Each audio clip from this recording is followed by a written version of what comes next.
ঘন জঙ্গলের ভেতর এক নদীর ধারে একদল বাঁদর বসবাস করত। তারা সারাদিন লাফালাফি, খেলাধুলা আর খাবার খোঁজার মধ্যে সময় কাটাতো। তাদের মধ্যে এক ছোট্ট বাঁদর ছিল, আর তার নাম ছিল চঞ্চল। বয়সে ছোট হলেও তার কৌতূহল ছিল সবচেয়ে বেশি। একদিন ভীষণ খরা পড়ল। গাছে ফল নেই, ঝোপে খাবার নেই, নদীর জলে মাছও প্রায় নেই। সব বাঁদর হাহাকার শুরু করলো, এবার তো আমরা বাঁচব না। কেউ কেউ বলল, এত চেষ্টা করেও লাভ নেই, খাবার কিছুই নেই। কিন্তু চঞ্চল হাল ছাড়ল না। সে বারবার বলল, না, আমরা যদি চেষ্টা করি কোনো না কোনো পথ বের হবেই। শুধু ভয় না পেয়ে লড়াই করে যেতে হবে। বড় বাঁদরেরা তাকে তিরস্কার করল, তুই তো ছোট্ট, তুই কি জানিস জীবনের কষ্ট কি? চঞ্চল চুপ করল না। প্রতিদিন ভোরে সে একা বেরিয়ে পড়তো খাবারের খোঁজে। গাছে গাছে উঠত, অচেনা জায়গায় যেত, নদীর অন্য পারে ঝুঁকি নিয়ে লাফিয়ে যেত। একদিন সে দেখল নদীর ওপারে একটা লেবুর বাগান। সেখানে ফল গাছে ঝুলছে, কিন্তু নদী গভীর আর স্রোত প্রচণ্ড। বাকি বাঁদরেরা ভয় পেয়ে গেল। তারা বলল, এ নদী পেরোতে গেলে আমরা সবাই ডুবে যাব। কিন্তু চঞ্চল সাহস দেখালো।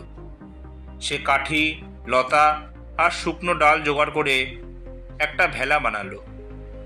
অনেক চেষ্টা, ব্যর্থতা আর আঘাত পেয়ে শেষে সে ছোট্ট ভেলাটা তৈরি করলো। প্রথম দিন ভেলাটা ডুবে গেল। সবাই হাসলো, এই হলো তোর সাহসের ফল। কিন্তু চঞ্চল হাল ছাড়ল না। আবার ভেলা বানালো, আবার পরীক্ষা করলো।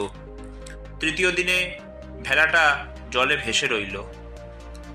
চঞ্চল লাফ দিয়ে উঠে পড়ল, স্রোতের সাথে লড়াই করে নদী পার হলো এবং সফলভাবে লেবুর বাগানে পৌঁছে গেল। হাতে ফল নিয়ে এসে ফিরে এলো। এবার অন্য বাঁদরেরা বিস্মিত হয়ে গেল।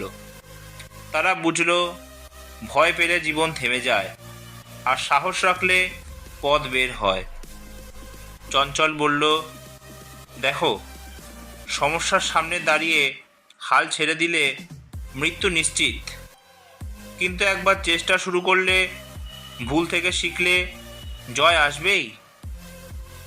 তারপর থেকে সেই বাঁদরের দল কখনোই ভয়কে প্রাধান্য দেয়নি।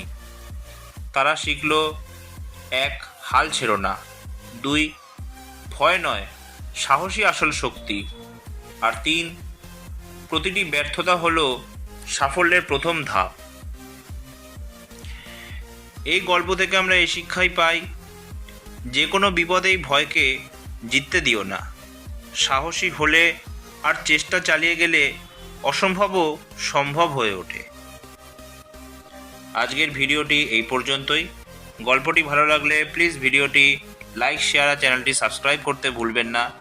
গল্পটি কেমন লাগলো প্লিজ কমেন্ট করতে ভুলবেন না। আবার নতুন গল্প নিয়ে আমি আপনাদের সামনে উপস্থিত হব। ধন্যবাদ।